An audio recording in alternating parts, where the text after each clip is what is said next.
Pottery to me is like an outlet for my creativity. I definitely have more of an appreciation for ceramics.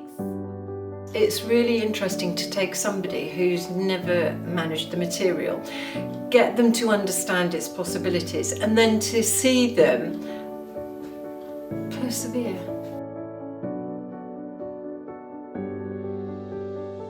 Don't be intimidated, just go for it.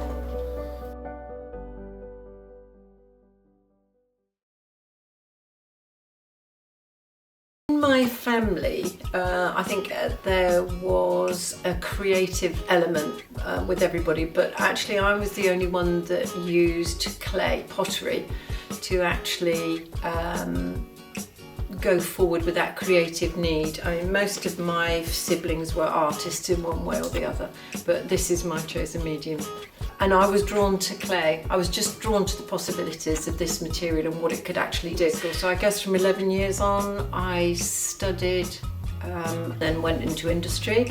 Then I guess probably after I had my children, so that's 40 years ago, then I decided, right, I'm going to do what I really want to do, which was ceramics. And it was a need. I needed to go and do the degree. I needed to learn more about material possibilities, firing, everything from start to finish, including digging clay up and refining it, and finding clay in my own garden. So we did all of that, which was brilliant.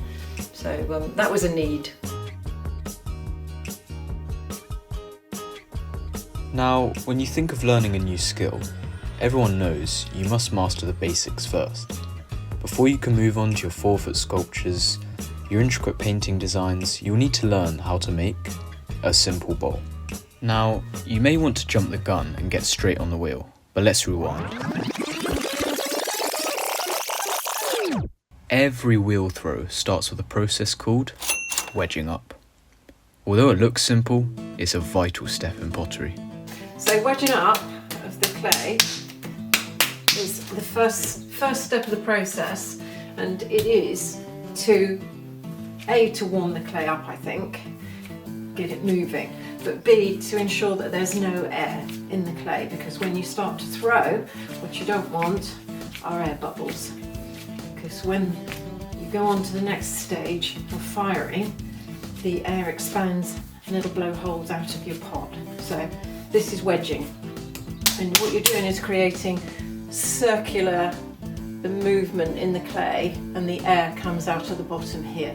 So as I'm wedging, I'm turning the clay, I'm actually turning the clay in a circular motion. The air is driven down here and it comes out through those cracks there. But this is fresh clay, straight from the bag, so it doesn't actually take much on the wheel. Right, so this will be a bowl, and it's a very different way of throwing to a cylinder. The last thing you would do when you're making a bowl is to throw a cylinder up and then pull it down. It doesn't work. You make the clay tired and the bowl will collapse. So, same process initially, centering the clay.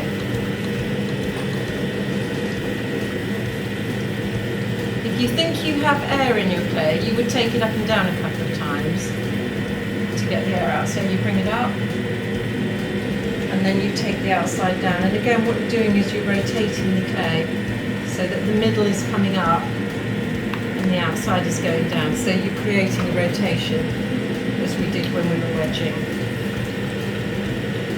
But again, this is clay from the bag, so.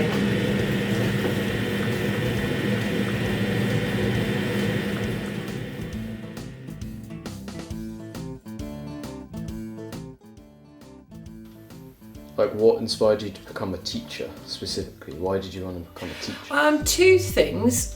The chap who taught me was very generous with passing on all the information, and I like people. I like being with people. It's a very solitary thing to do, and actually there are quiet times, and I'm out here with a talking book, and that's very peaceful.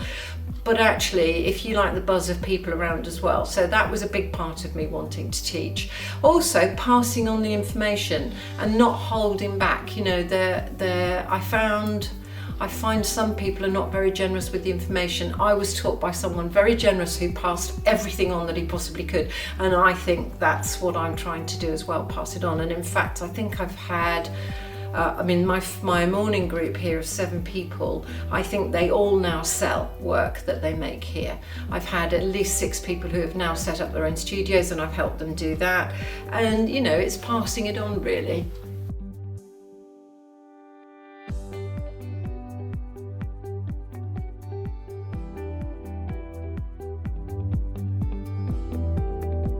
If you're doing a bowl and you leave more in the base, that's your foot ring. So there are 2 ways of doing that. You either leave clay at the bottom for a foot ring,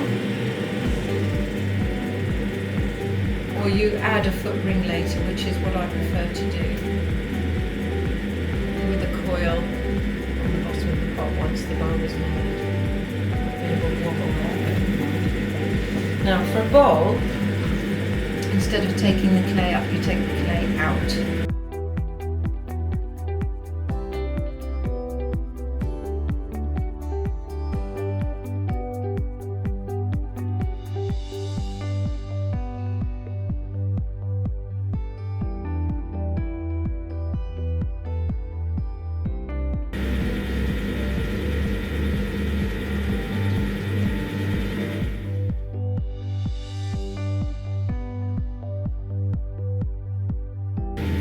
Leaving a heavy rim, even if your walls are fine, if you leave a heavy rim, it stops flexing and warping in the kiln.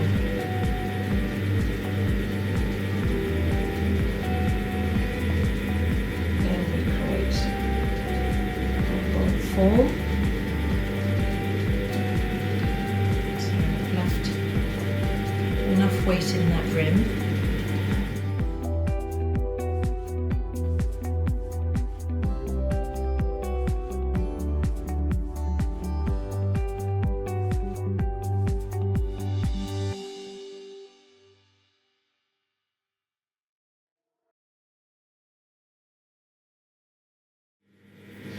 Create that bowl form. So that is a completely different way of throwing a cylinder.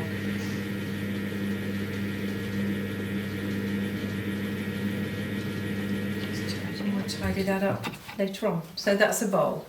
Again, you do the undercut. This material at the bottom will be turned away. We need it there for the moment just to support the bowl, because it won't hang out there totally in fresh air. So all of that bottom piece will be turned away later on, and it'll have a foot ring. There is enough clay there to make a foot ring on the bowl. So that's it. Again, under wire to release, so that as it dries the base won't crack. And then I'll just mop off moisture from the vat.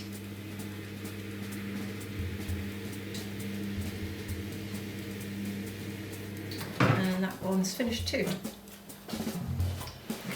And if you can, could you take your mind back to the first session you ever ran? Were you nervous or? Very. Yeah. Yeah. I just one day thought, oh yeah, I've got the studio here. I'm actually going to open it up. So I cleaned it out. It was full of junk. Cleaned it out, painted the walls, painted the ceiling, got rid of all the, all the junk, everything else. And I think within 3 weeks I put an advertisement in the Bucks Free Press, and the first people came through the door. And I remember standing there thinking, what am I doing? So how would you describe Wendy as a person? Wendy's amazing. I attend class once a week, and she always makes you feel relaxed. She's extremely approachable, and whenever we need her help in anything, she is on hand to help us, but also ensuring that we learn from the process in the studio. When I attended my first class, I remember feeling quite excited and wondering, what I was going to be making. And she was really encouraging and very welcoming and very warm, and it just encouraged me to really sign up to her class. thinking, well, I'm a complete beginner, but one day I could probably get to the standard. Because initially people start off with, let's see what's going to happen, I'm going to put this on the wheel. So it's interesting, when people first start, they'll put the clay down and they'll see what the clay makes. Now, then you have those same people a couple of years on who are saying, I'm going to make this, and actually making the form. The clay's not determining what happens, they're determining what happens. And sometimes I'll say to them, bring an image in, because actually if you put the image up on the wall, the hand follows the eye. So look at that image and follow it to actually create something. I remember making that first pot, which I still have, and being sort of quite proud that I made this little thing, this little trinket box, which I still use now. Of all the things that I've experienced through my pottery journey, I would say the thing that I have enjoyed the most is probably the Raku. The Japanese Raku technique. Doing Raku. Raku firing. These two words refer to an ancient Japanese firing technique which dates back to the early 16th century.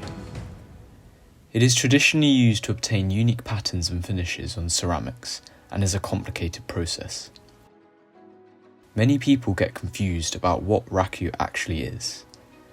The initial step is like any other pottery process, where a normal piece is made via any technique and then bisque fired. This refers to the first time your piece is put in the kiln with no glaze. This aims to remove excess moisture and strengthen the overall structure. Once bisque fired, your piece is now ready for glazing, as the actual Raku process has not begun yet. All ceramics which you want to achieve the Raku finish will need a specific Raku glaze, which can be in any colour, to be applied. This specific glaze is necessary as it has a low melting point, and without it, your entire piece will be black. Tape can be applied before the glaze to create interesting patterns, as any areas with tape on will not be exposed to the glaze and are guaranteed to be black.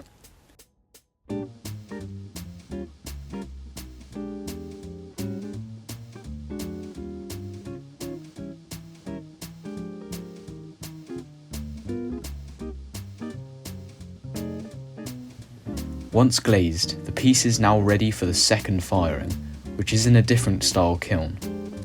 This kiln needs to reach temperatures of 1850 degrees, so as to heat the glaze to allow for the reaction on the clay. You will know when the process is working, as the glaze will start to bubble when ready. After you see the bubbling, you will need to wait 15 extra minutes. This kiln will also need to be checked every 15 minutes to ensure the temperature is rising steadily. The third stage aims to starve the piece of all oxygen using sawdust or newspaper, and these are used as the piece must be placed into a vessel when glowing red hot. The sawdust is able to catch fire and create the colours on the pot. This is a dangerous process as the sawdust needs to be placed on top of the piece immediately, and the lid must also close straight after to retain heat. Failure to do so can result in a huge flame. In the resting vessel, a reduction process is happening, where all the heat created is stripping the oxygen from the glaze. After around 15 minutes, the oxygen has been stripped from the glaze, and the pieces are ready to be taken out and left to cool. They will still be burning hot, and the places where your glaze was applied should have a thin crust of black, which needs to be scraped off to reveal the nice white finish underneath.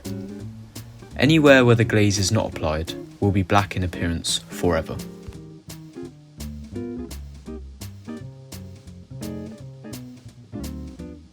Topic of pieces. So when you're making a piece for a buyer, how would that affect your thinking? Does it affect your creativity? Do you prefer not having the pressure of working for a buyer? I would rather not make commissions, but the reality is, I just did Fresh in Cheltenham, and the reality is that get used to being poor. Oh, yeah. Get used to being poor, because it's hard, and it's hard to become established, and not going to make a lot of money. I mean, when I was at uni, they said, you know, have got to think in terms of earning £10 an hour. Well, that's a joke. You know. Selling side of it, did you have to promote yourself? How did you? The selling side. So the selling side is to get out there, do some shows, get people to know you. Open studios I have done. I haven't done open studios for the last 2 years. I have exhibited at Q in London with Handmade, and in Chelsea as well, and that's been good. And then galleries, of course. So through exhibiting, you get to know galleries. So I've had work in the Ashmolean in Oxford, in the Ashmolean Museum in Oxford, and they did a Japanese thing there. And I think I put 6 pieces in, large pieces, and 4 of them were sold. So, you know, things like that crop up. So you do need to put yourself out there, do need to do the shows, do need to have an online presence. Pinterest is good as well, getting followers, that helps. Doing a YouTube video, it's really important to get out there, use whatever medium you can. Sadly, council supported classes are being cut back, or have been cut back. Funding, they used to be part funded as well. That's been taken away as well. And I know locally a lot of people don't have wheels. You know, I've got the 6 wheels here that I've accumulated over the years. You know, if I've heard of one going, a second-hand wheel, then I've bought it.